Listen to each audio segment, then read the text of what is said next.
Assalamualaikum warahmatullahi wabarakatuh. Allahumma sholli ala Sayyidina Muhammad wa ala ali Sayyidina Muhammad. Pemirsa yang dirahmati Allah, marilah kita simak ceramah dari Kiai Haji Abdullah Gimnastiar dengan tema orang yang rendah hati akan dimuliakan Allah.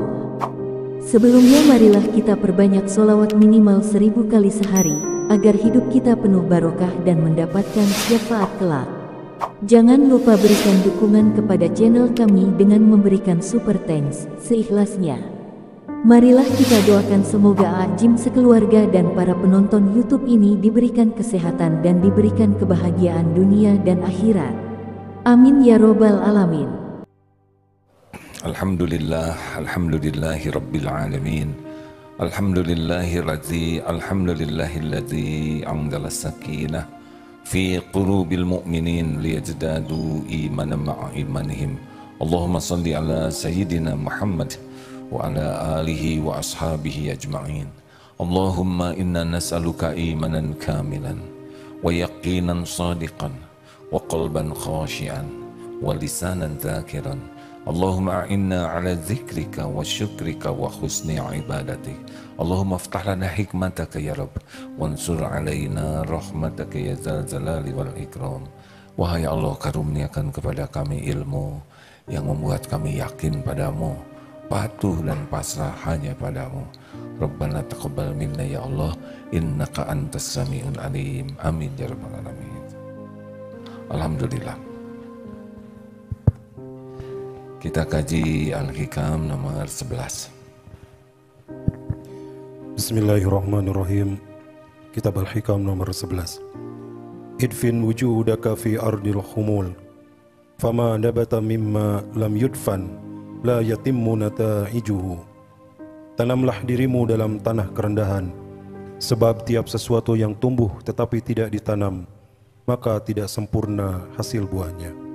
Rasulullah sallallahu alaihi wasallam bersabda, "Man tawaddu'a rafa'ahullahu wa man takabbara wada'ahullah." Siapa yang merendahkan diri, maka Allah akan memuliakannya, dan siapa yang sombong atau besar diri, maka Allah menghinakannya. Ibrahim bin Adam berkata, "Ma sadaqallahu man ahabas syahrah." Tidak benar-benar bertujuan kepada Allah siapa orang yang ingin masyhur atau terkenal. Ayub Asy-Syahtiyai radhiyallahu anhu berkata, "Wallahu ma sadaqallahu 'abdun illa sarrahu an la yash'ura bimakanihi." Demi Allah, tiada seorang hamba yang sungguh-sungguh ikhlas pada Allah, melainkan ia merasa senang, gembira jika ia tidak mengetahui kedudukan dirinya. Masya Allah. Tanamlah dirimu dalam tanah kerendahan, di bumi kerendahan, sebab tidak ada sesuatu yang tumbuh sebab tiap sesuatu yang tumbuh tetapi tidak ditanam tidak akan sempurna buahnya.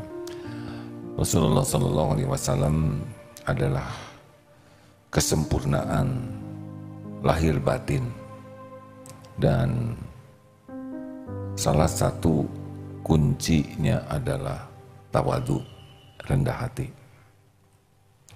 Wa ma tawadu'a ahadulillah illa rafa'ahullah.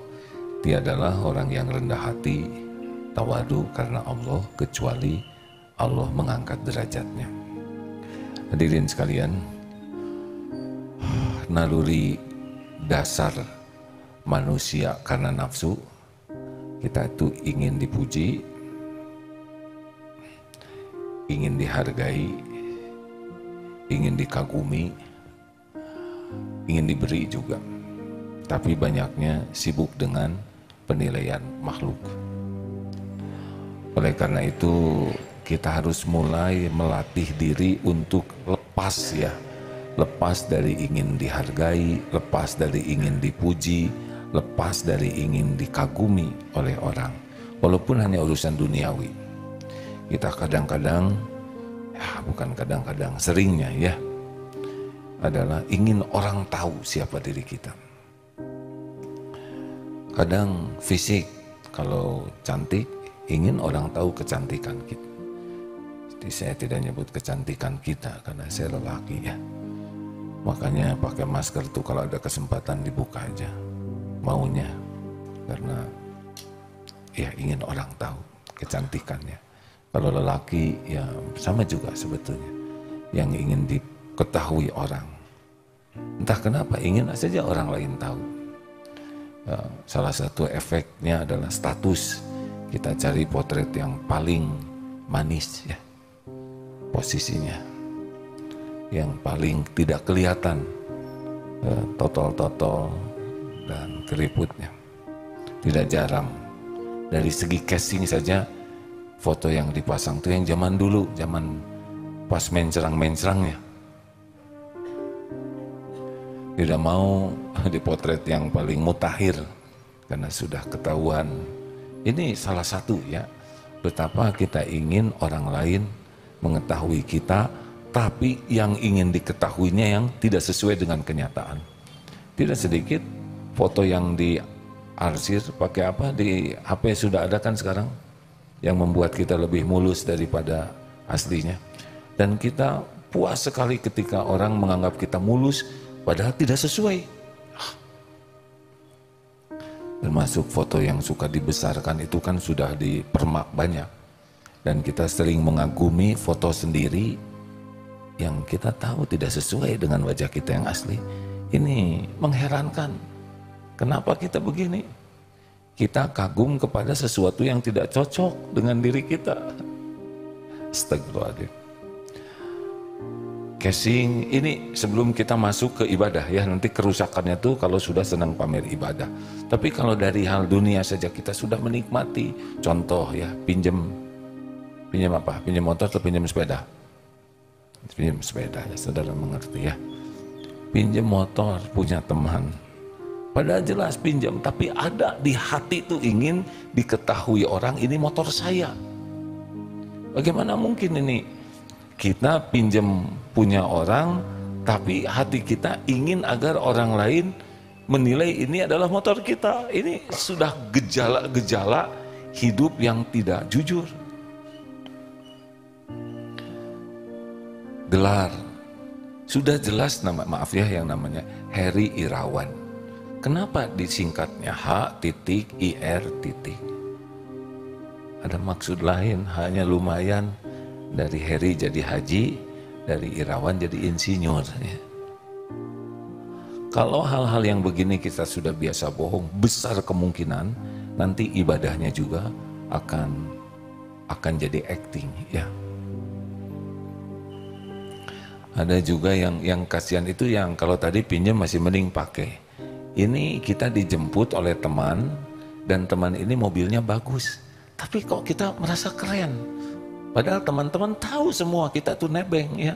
Tapi buka pintu, buka jendela tuh beda dadahnya dibanding ketika naik angkot. Kenapa saudara tersenyumnya seperti yang ada rasanya kan? Ini bukan hal yang sederhana hadirin. Ini adalah kita suka menikmati sesuatu yang tidak ada. Jadi kita ada yang ingin dinilai apa adanya, ada yang ingin dinilai orang sesuatu yang tidak ada pada kita. Lebih berat lagi ini. Tapi prinsipnya sama. Kita senang cari kedudukan di sisi orang. Ada yang pakai gelarnya, ada yang pakai pangkatnya, ada yang pakai ototnya, kekuatannya. Ingin aja dia memperlihatkan dirinya tuh lebih kuat dari orang lain. Setiap ada kesempatan, kalau perlu angkat besi ya. Tidak ada besi, ada tetangga, angkat. Pokoknya harus kelihatan ototnya. Bukan tidak boleh punya kekuatan. Tetapi kenapa ingin semua orang lain tahu? Makanya sebetulnya berat kalau jadi seorang aparat yang memang diberikan berbagai tanda jasa ya. Bukan tidak boleh. Karena memang sudah aturannya begitu. Ada wing terjun, wing menembak, di sini wing banyak. Tetapi kan itu cuman casing, betul? Kalau memang punya hak dan harus pakai itu, ya pakai saja tanpa harus ujub.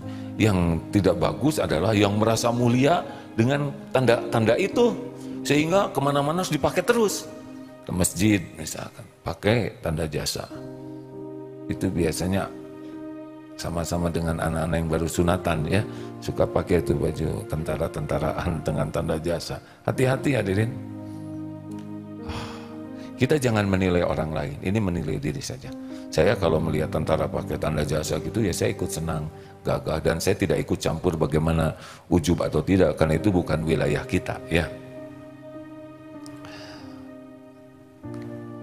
Yang berbahaya adalah kalau sudah masuk ke wilayah ibadah.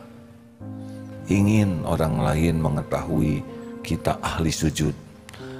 Rekan-rekan sekalian ingat baik-baik ya, ini kita tidak boleh menilai orang lain.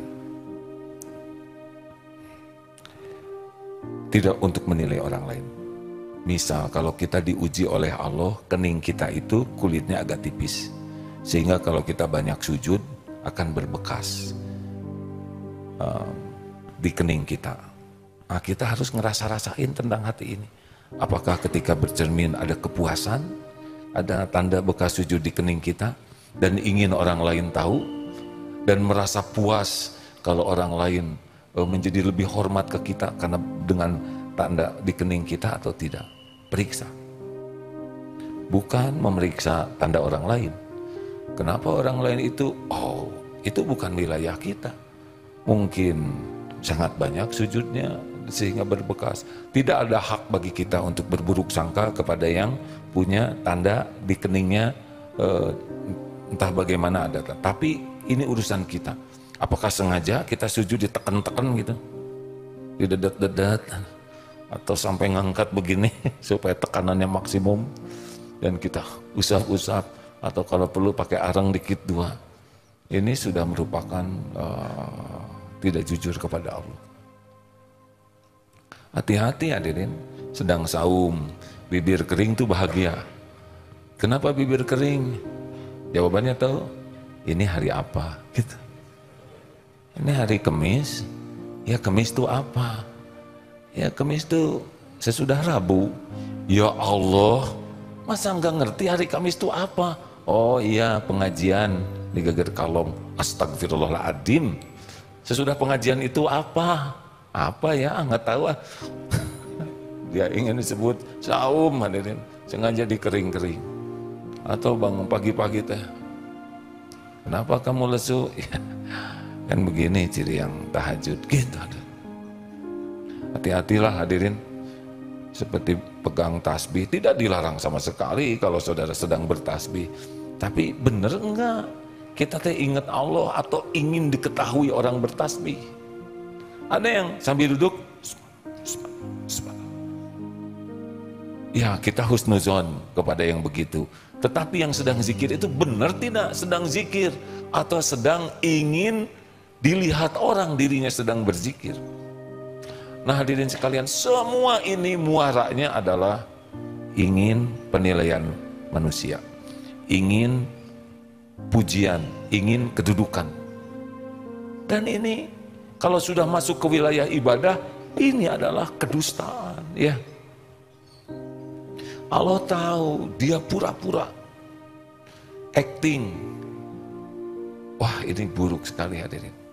Bahkan orang yang merasa jihad fisabilillah sampai meninggal di medan perang dan mengaku lillahi ta'ala, Allah berfirman, kadzabta, dusta kamu, bohong.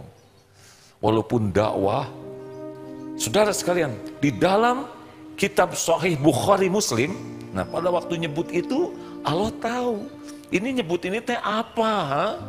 Untuk diakui bahwa kita paham kitab.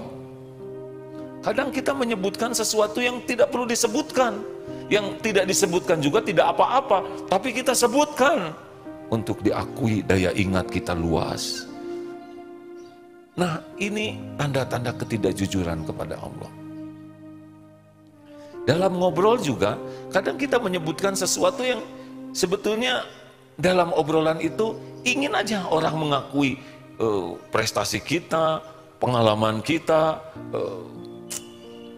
ilmu kita, ya, ibadah kita. Jadi obrolan itu bukan untuk manfaat untuk orang, tapi kesempatan ngobrol itu untuk memamerkan sesuatu.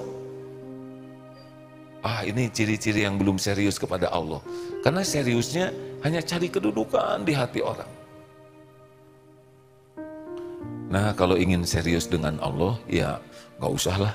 Kenapa? Karena Sekarang kalau orang tahu, terus gimana kan? Terus gimana? Apa bertambah pahala kita atau malah jadi hilang? Terus kalau orang memuji kita, wah kamu keren, terus gimana? Jadi tambah keren? Jawab hadirin, enggak ada, gitu-gitu aja tetap. Terus pintu surga kebuka? Enggak juga. Orang sedunia memuji kita, kalau Allah tidak suka kepada kita, udah pasti rugi. Tidak ada apa-apanya pujian orang, kekaguman orang. Orang kagum paling gitu. Kita kepeceretan ya. Kalau saudara membutuhkan orang, kenapa kita nggak cek-cekan sendiri ya di kamar sambil tidur?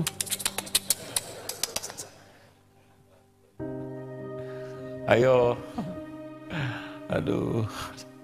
Kenapa nyebut aduh hadirin? Karena menjiwai ya. Berapa banyak orang yang habis-habisan tuh Pak demi dikagumi orang. Sampai beresiko luar biasa. Hanya untuk dikagumi orang. Dan tidak sedikit tuh yang ingin dikagumi postingannya menjadi postingan terakhir. Diam di pinggir jurang, lihat. Jelas sekali itu tayangan jatuhnya tuh. Karena itu tayangan terakhir. Terus apa? Maaf, saya juga baru lihat itu ada yang ngirim tayangan. Punten ya, nenek-nenek pakai bedak Pak. Jadi ini tuh dipakai selotip dulu ke sini supaya rengkeng. Jadi kulitnya nggak ada keriputnya. Udah gitu didempul. Oh, terus ininya juga diputih-putih dikit. Ini agak gelap jadi mancung. Matanya dipakai bulu mata. Aduh. Ini menjelang menikah, saya bisa membayangkan itu ya, betapa kagetnya suaminya. Waduh, kan gak mungkin pakai itu terus, benar? Sesudah dipotret pernikahan, di love tuh, goak tuh hadirin. Bisa jatuh itu, bukan jatuh talak kan, jatuh pingsan. Terus mau apa gitu ya? Capek-capek. Halo. Jadi bukan tidak boleh kita berpakaian rapi yang proporsional, tapi kan kita berpakaian rapi itu niatnya adalah ibadah, menutup aurat dan menghormati yang lain. Jadi kalau lelaki nyisir rapi, ya karena kurang sopan kalau acak-acakan, ya kan? Nah begitulah hadirin sekalian, kita boleh tampil rapi, indah, tapi tidak bukan untuk dipuji.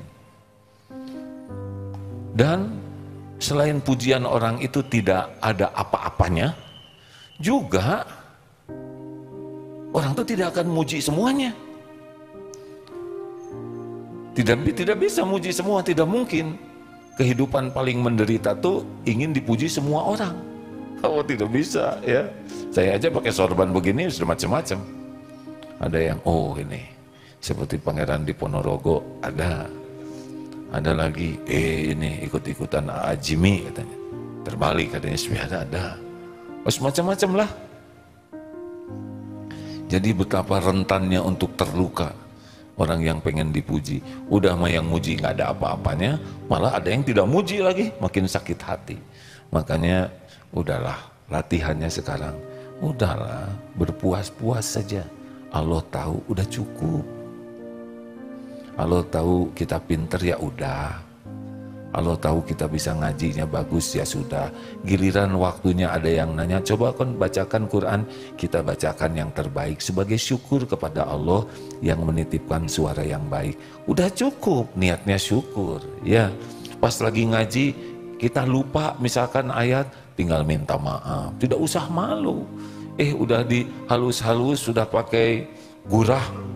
Tiba-tiba pas menjelang musabakoh rebek suaranya, ya enggak apa-apa, tidak usah kecil hati.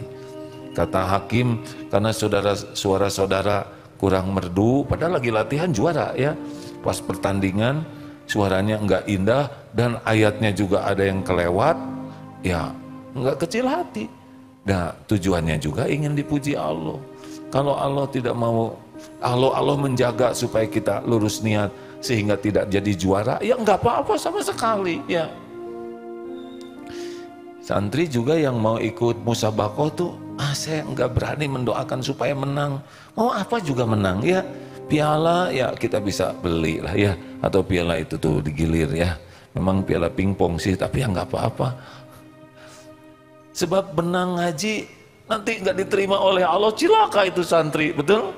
Ya sudah, niatkan dakwah, niatkan supaya bisa diterima oleh Allah, fastabiqul khairat.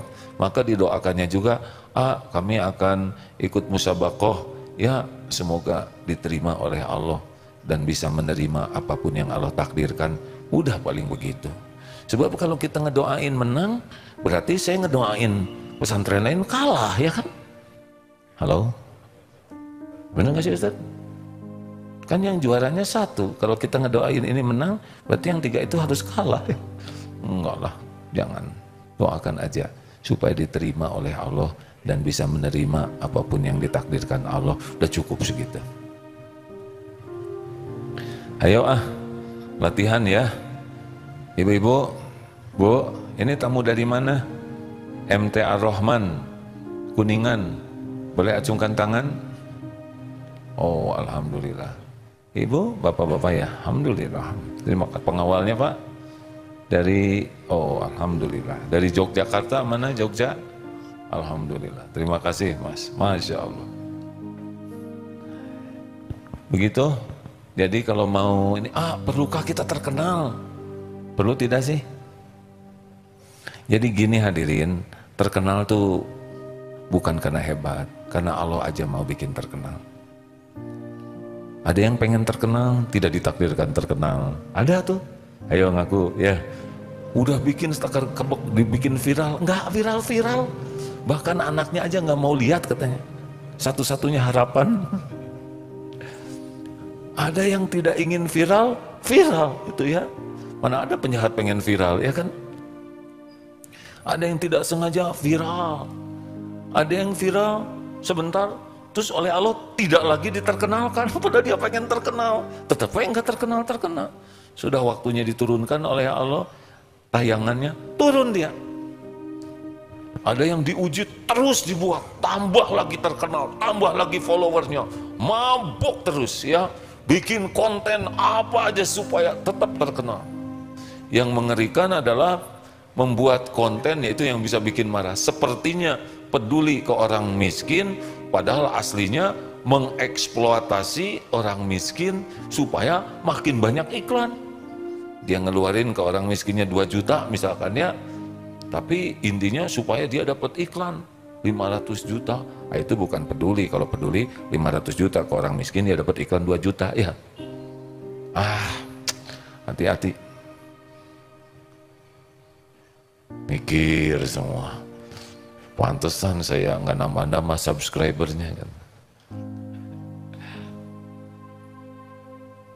Perlu nggak terkenal? Jawab atuh hadirin. Diem teh apa maksudnya? Kalau diem lamar diem berarti iya. Perlu tidak terkenal? Jika ada tujuannya gimana? Jika ada tujuannya terkenal untuk berdakwah, berarti itu nggak usah terkenal. Tujuan berdakwah saja ya. Nebeng terkenalnya itu ada, ada badak di balik kerikil. Boleh kita berusaha supaya banyak follower, itu dibikin oleh tim. Tapi pendakwahnya mah lurus aja, konten yang lurus. Nanti tim dakwah berusaha melebarkan dakwahnya, yaitu oleh tim. Tapi yang berbicara ikhlas saja. Seperti buat buku nih ya, ini Al-Hikam ini salah satu di antara buku yang sangat populer. Saya yakin beliau tidak niat terkenal, tapi oleh Allah diterkenalkan. Coba kitab kedua sesudah Al-Quran yang paling populer, kitab apa? Ayo, kitab apa? Setelah dikenal apa? Hadis, ya kitab hadis banyak, hadis Bukhari, hadis Muslim. Tahu yang Riyadus Sholihin? Beliau juga pasti tidak niat terkenal. Allah yang menghadiahkan popularitas karena keikhlasannya. Nggak usah ingin populer. Mau apa? Yang penting kita tuh diterima Allah, dan kalau Allah mau buat populer ya sudah, nanti ada jalannya populer sendiri. Tapi bukan ambisi kita. Nanti Allah ngejaga kita, seperti la tas'alil imarah, jangan ambisius kepada jabatan. Nanti kalau Allah akan kasih jabatan itu, jadi dia jabatan itu. Tapi Allah menolong dia supaya terpelihara, karena Allah yang menakdirkan dia populer, bukan ambisi dia, tapi Allah menjadikan dia maslahat bagi umat, karena keikhlasannya Allah jaga nanti. Beda dengan yang ingin populer, ingin dikenal, ingin diperlakukan spesial. Ada yang nanya, enak nggak terkenal? Nggak enak. Saya berani bicara begini karena udah nyobain ya. Nggak enak hadirin. Sudah tidak punya privasi lagi. Orang masuk terus ke segala urusan. Urusan keluarga, urusan hal yang kecil. Lagi makan juga dipotret. Kepaksa makan saya jaim ya kan? Supaya pas dipotret dari sisi manapun tetap manis. Astagfirullah. Berenang susah hadirin. Harus nyelam terus ya. Karena pas nongol dipotret. Ya ini salah satu deritanya ya, nggak punya privasi, tidak punya ruang privasi. Makan di restoran pada ngeliatin, jalan ke sana diliatin, di masjid juga lagi sholat sunnah, waduh diliatin, kumaha sholat syiah gimana? Serius mah. Kalau boleh milih ya, saya nih sekarang pengen sekali jadi orang yang nggak dikenal gitu. Biasa kalau boleh milih tuh ya, udahlah biasa aja. Yang kalau kita datang orang tidak harus memperlakukan spesial, kalau kita nggak ada yang nyari, kayaknya lebih mudah gitu untuk ya lebih ikhlas dalam beramal tuh. Sejujurnya nih kalau sholat sunnah di sini, apalagi semua lagi duduk itu, aduh, untuk lebih khusyuk, karena tahu orang-orang ngeliatin, cik, kumaha sujudnya gitu, berapa lama, dan serius itu. Hadirin sekalian, nggak usah lah pengen terkenal ya. Kecenderungan yang terkenal tuh nantinya punten ya. Jadi jaim, jaga image terus. Padahal harusnya kita menjaga diri bukan jaga image di depan orang. Kita jaga diri itu karena itu yang disukai Allah. Tapi berapa banyak yang jaga sikap hanya untuk penilaian orang. Inti dari pembicaraan ini adalah mari kita latih untuk tidak sibuk mencari kedudukan di hati orang, baik dengan amalan duniawi atau apalagi dengan amalan akhirat ya. Tidak usah setiap orang lain tahu tentang kita kalau tidak ada manfaatnya untuk orang lain. Jelas? Coba saja ya, kepada saudara-saudara yang sekolahnya tinggi, ya sudah, ilmu itu untuk manfaat, bukan untuk diketahui orang. Yang mana yang lebih berat? SD, S1, S2 atau S3? Jawab ujiannya. Jawab. Kemarin ada yang jawab SD katanya. Karena dia masih SD hadir. Saya juga kaget. Di masjid itu, mana hadirin yang berat ujiannya S1, S2? Langsung teriak, SD katanya. Siapa itu? Maaf Pak, dia masih SD. Ya benar, dia belum tahu ujian S3. Bagi dia pelajaran SD itu berat hadirin. Berat hadirin. Karena makin tinggi gelar, rasa ingin orang tahu gelar kita tuh ngedesak terus. Termasuk bersepeda ya. Astagfirullahaladzim. Kalau saudara kuat sepeda ya, jangan sampai unjuk gigi terus-terusan di mana-mana sehingga lihat orang lain misal bersepeda bareng-bareng ini ya, kita beriku, wah kita nanjak begitu, dan bahagia lihat yang ngejar kita tuh pucat. Berarti kita menyukai orang terengah-engah, ada yang muntah di pinggir ya enggak? Kita teh merasa sukses, sudah membuat kompetitor kita bertumbang. Astagfirullah. Jadi ujian kekuatan juga adalah berat. Ya begitulah hadirin. Apa yang terpikir Ustaz Mulyadi? Coba dijawab, punten, yang terpikir, terasa, atau perlu ditambahkan? Ya, harus memunculkan sifat tawadu. Jadi ilmu, tingginya ilmu, wawasan dan sebagainya itu sebenarnya hanya perasaan, karena tidak tinggi juga. Ilmu yang tinggi pasti ada yang lebih tinggi. Kalau Allah berfirman wa fawqa kulli dzi ilmin alim, di atas orang yang berilmu ada yang lebih berilmu lagi. Jadi tidak ada sebenarnya orang yang hebat atau ilmunya tinggi kecuali dia tahu sedikit dan menguasai sedikit saja, serta kehususan. Jadi kalau ada guru besar, itu guru besar itu bidang apa? Pasti dia satu bidang saja dan tidak menguasai bidang yang lain. Begitu, Pak. Wah, bagus sekali perkataan beliau. Jadi memang pintar, cantik, kuat itu hanya perasaan saja, ya. Coba yang ototnya kuat, ayo main-main sama badak, ya kan? Aduh, astagfirullah, astagfirullah. Cerita jangan ini hadirin. Cerita jangan. Saudara ini menjerumus kan. Tapi ini cerita ya, karena udah keburu ketahuan ya. Jadi buka hikmahnya. Ada satu masa dulu waktu masih muda, muda. Wah, umur ya muda juga enggak ya, umur 40-an, waktu diuji dengan populer. Itu ikut berbagai latihan. Tapi sekarang saya periksa betul itu. Apa sih latihan? Ikut terjun payung, mempertaruhkan nyawa itu hadirin. Terjun bebas itu. Ikut nyelam. Berbagai lah ya. Tapi sesudah ditafakuri, apa sih maunya saya melakukan itu? Tetap aja. Karena memang lagi diuji populer untuk nambah kepopuleran itu. Terus jadi gimana coba? Sekarang terjun. Saya pikir-pikir terjun payung, kenapa kok keren-keren amat? Aslinya enggak. Bener kata Ustadz Mulyadi, perasaan. Itu mau terjun bebas tuh hadirin ya, udah latihannya lama. Kemudian ngegulung parasutnya lama, naik truk dari Kopassus sampai ke Husennya juga lama.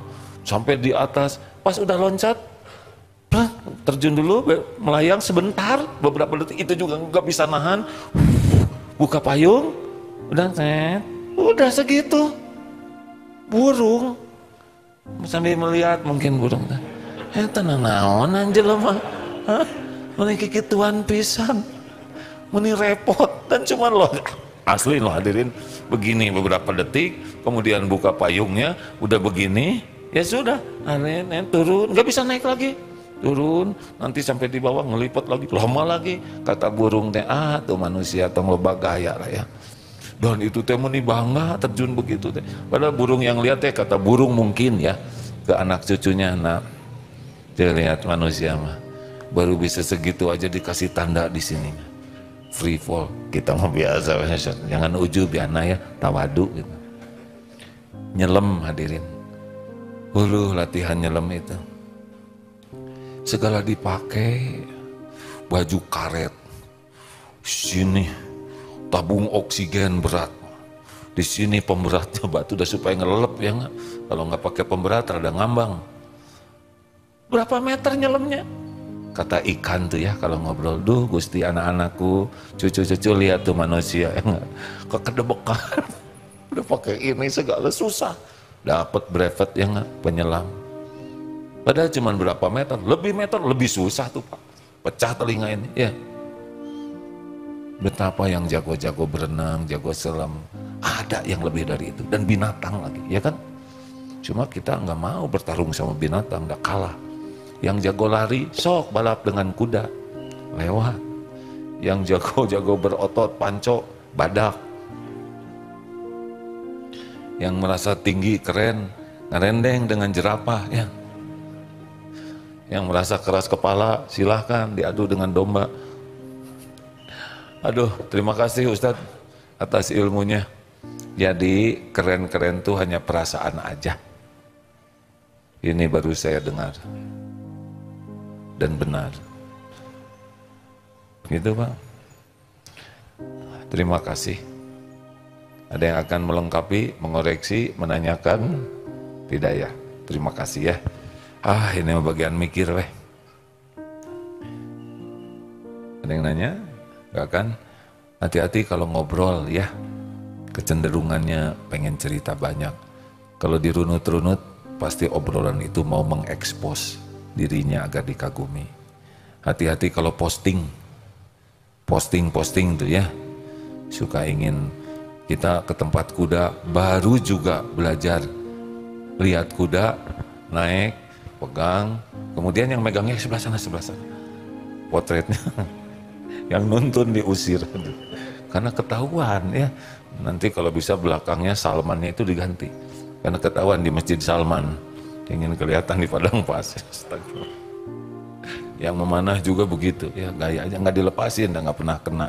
Giliran dipotret yang nancep yang orang lain. Naon eta teh? Apa intinya semua ini kan? Astagfirullahaladzim. Jangan banyak cerita dirilah ya. Jangan banyak ekspos.